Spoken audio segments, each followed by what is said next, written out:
Hello and welcome to Startup Hack. Today we are going to discuss about the fastest collection in C#. Collections should be an essential element of your .NET Dev toolbelt, but choosing the right one is a different challenge and crucial in performance. The knowledge about them is what each developer should have. Wasting resources by making the wrong choice is made quickly and mostly hidden. How often did you simply choose list and waste important resources? So let's get started.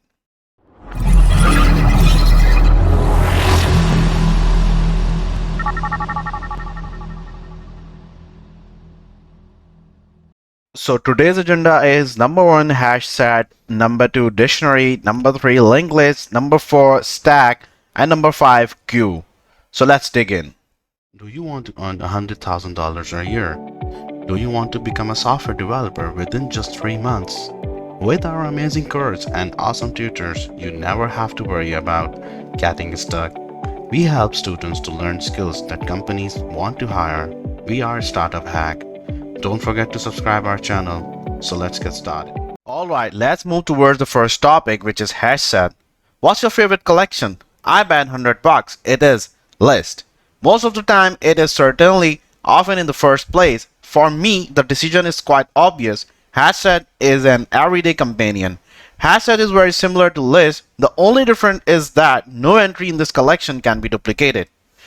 Can you already guess the printout? Correct. You will get a 1 as an output. Internally, a hash code is calculated using the function GetHashCode to determine a bucket. That's a subset of object with the same hash code. Because the hash code is only in 32, collisions are inevitable. The system searches for identical entries within a bucket to prevent the same thing from getting added twice. So let's check the output.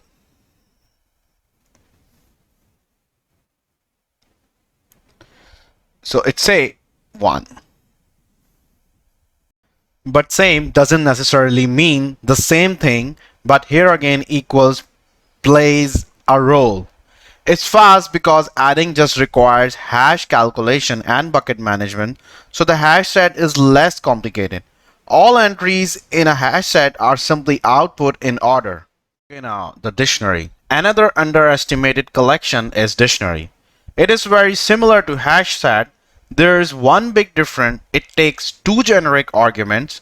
It's one thing to have a key, T key, and another thing to have a value, T value. The key is the unique and only occurs once in the dictionary, similar to a hash set. So you can see the code here, key and value. So let's check the output.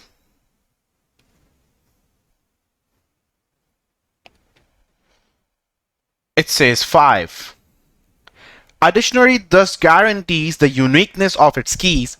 However, the actual purpose is not this guarantee at all. The main purpose is to search for this key. When this happens, a dictionary T key, T value plays to its strengths. You can find a targeted entry very quickly with a dictionary. Remember that searching for the key is also super fast in a hash set and bucket principle.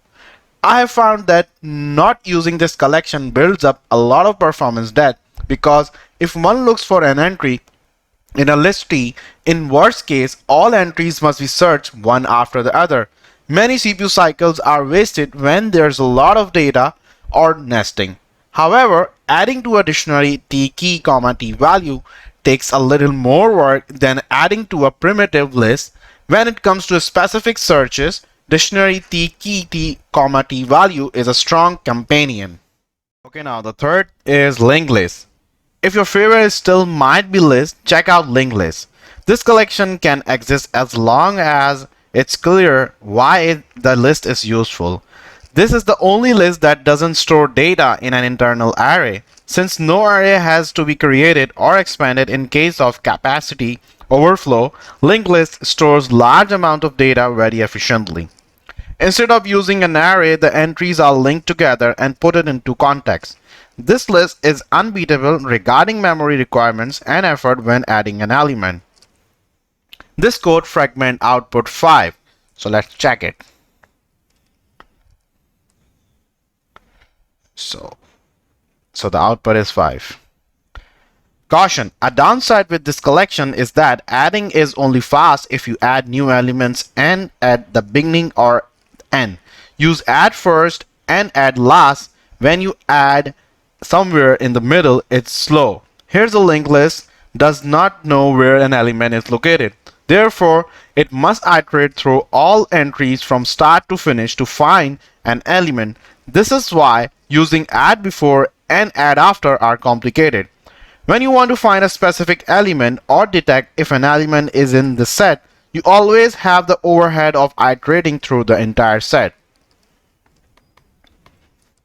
Next is stack. In some cases, this collection is a great help. In contrast to all previous collections, a stack follows the LIFO principle, last in first out. The lastly added element also gets removed first. The example shows that for each loop outputs the elements in a stack in the reverse order in which they were added. So here's the example, and if we run it,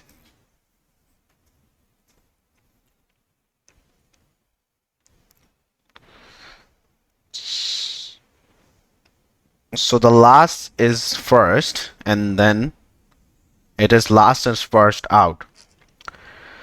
Stack works like list in this case, and they work pretty much the same way when adding. Even the logic behind push is similar to add of the list. The entries are also stored in an array.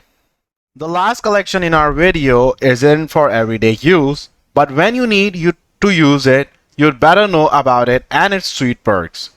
Queue. Queues entries using the FIFO, first in first out principle. The entries are taken out in the order they were added. Here's example. We can run it.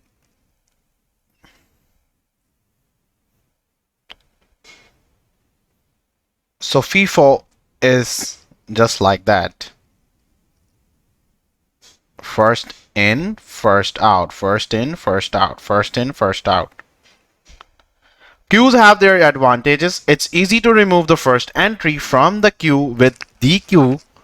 In comparison to lists, when you remove the first entry from a list, you must move all the remaining entries, which is performance intense. Thank you for watching this video. I hope you find which one is the fastest by using them on your code. So don't forget to subscribe our channel and hit the bell icon for latest updates.